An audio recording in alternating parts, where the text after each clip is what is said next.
My husband cheated and took everything in the divorce, but he didn't expect what I had planned. I thought I had the perfect marriage. I supported my husband through everything, his career struggles, his financial mess, even his stupid mistakes. I stood by him because that's what a good wife does. And how did he repay me? By cheating. But he didn't stop there. No, he made sure the divorce left me with nothing. The house, the savings, wiped out. My stability, gone. He thought he had won, thought he could humiliate me, move on with his new girlfriend, and live happily ever after while I struggled to survive. But what he didn't know, I had a plan. And when it was over, he was the one left with nothing. Before we jump into today's video, I need your help. We've noticed the channel is losing some traction, and subscribing is one of the best ways you can support us. It's quick, free, and it helps us keep bringing you awesome content. Your support means the world. Let's keep this channel growing together. Thanks so much. Now let's start the video. I should have seen the red flags, the late night meetings, the sudden password changes, the way he started treating me like a burden instead of a wife. But love makes you blind, and I was completely in the dark until the truth smacked me in the face. One night, while he was in the shower, his phone buzzed on the nightstand. Normally, I wouldn't even glance at it, but something felt off. So I looked. Biggest mistake of his life. The messages, explicit. The sender, a woman I had never even heard of. The timestamps, months of him sneaking around behind my back, lying to my face, playing the role of a loving husband while he was screwing someone else. I felt my stomach drop. This wasn't just a one-time mistake. This was a full-blown affair. I confronted him that night, phone in hand, proof on the screen. And you know what he did? He smirked. "Well," he said, not even bothering to deny it, "guess you finally figured it out." Like he didn't even care. Like I was some inconvenience he had to deal with. That's when I realized he wanted me to find out, because he had already planned everything. I thought catching him cheating was the worst part. I was wrong. Because the moment I said I wanted a divorce, he smiled. Yeah, I figured. I already spoke to my lawyer. Already spoke to his lawyer. That's when I realized he had been planning this. This wasn't some accident, some mistake. He had been preparing to leave me for months. And he wasn't just leaving, he was taking everything. It turns out, while I was working, supporting us, and making sure the bills were paid, he was scheming. He had secretly moved money around, transferred assets into his name, and set up the divorce so that I'd walk away with nothing.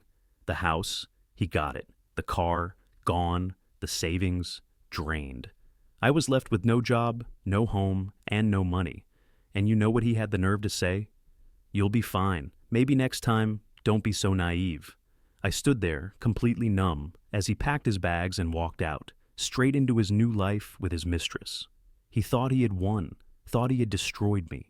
But what he didn't know, I was about to make him regret every single choice he made. I was devastated, but only for a moment. Because as I sat there in an empty house, staring at the legal papers that left me with nothing, something inside me snapped. I wasn't going to be his victim. I wasn't going to crawl away and let him win. I was going to ruin him. So I started planning. First, I needed information. I went through old files, emails, anything I could find. And that's when I discovered something interesting. See, my ex thought he was smart. He thought he had hidden his money well. But he had made one huge mistake. He underestimated me. Because while he was moving assets and hiding money, he had left behind a digital paper trail. And what I found? Illegal transfers, tax fraud, business dealings that would make the IRS very, very interested. Oh, and the best part? He had lied on our divorce documents. He swore under oath that he had disclosed all his assets, but I had proof that he was sitting on way more than he claimed, and that was my golden ticket. Armed with everything I had found, I quietly built my case. I didn't confront him. I didn't send angry texts or make threats. I played dumb. I let him think I was broken, that I had accepted my fate and was struggling to get back on my feet. Meanwhile, behind the scenes, I was setting the stage for his downfall. Step 1, the IRS. I compiled every shady transaction, every hidden asset, every fraudulent move he had made, and I sent it all anonymously to the IRS. Tax evasion, they take that seriously. Step 2, the court. Since he had lied under oath about his assets during the divorce, I had the legal right to challenge the settlement. I gathered every bit of proof and filed a motion to reopen the financial proceedings. Step 3. His employer. Oh, did I mention he worked for a company with a strict ethics policy?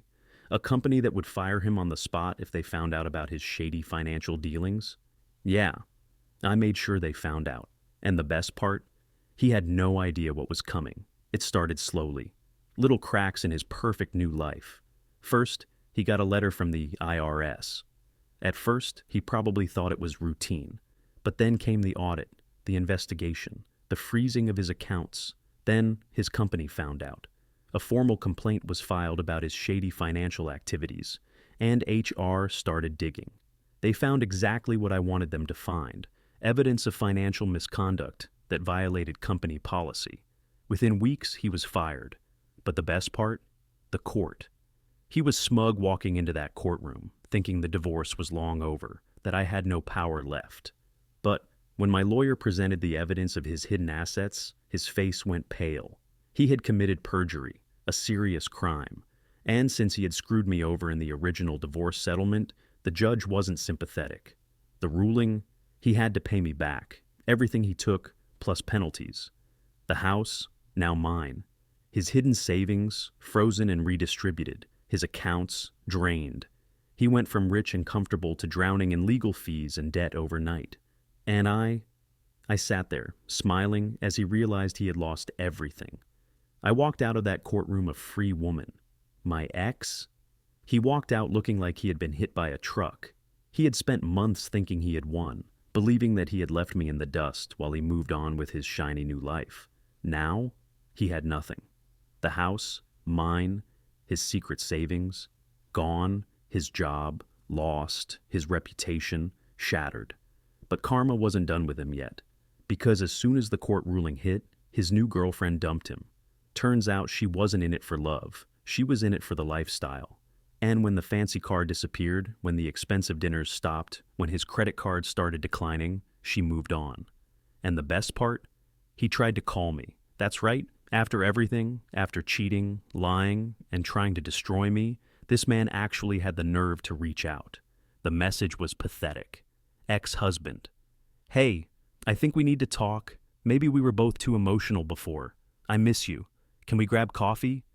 I laughed so hard I nearly dropped my phone. After everything he did, he thought I'd come running back? Not a chance. I didn't even bother responding.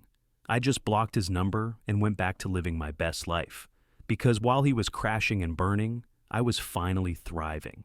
Blocking his number felt like the final nail in the coffin. He no longer had any control over me, no way to manipulate or guilt me into fixing his mess. He was officially on his own, and me, I was better than ever. With the money I won back in court, I didn't just recover, I leveled up. I upgraded my car, took a dream vacation, and even bought a new wardrobe that made me feel like the powerful, independent woman I had become. But the best part? I reinvested in myself. I landed an amazing job, moved to a beautiful new place, and surrounded myself with real friends. People who actually cared about me, not just the person they wanted me to be.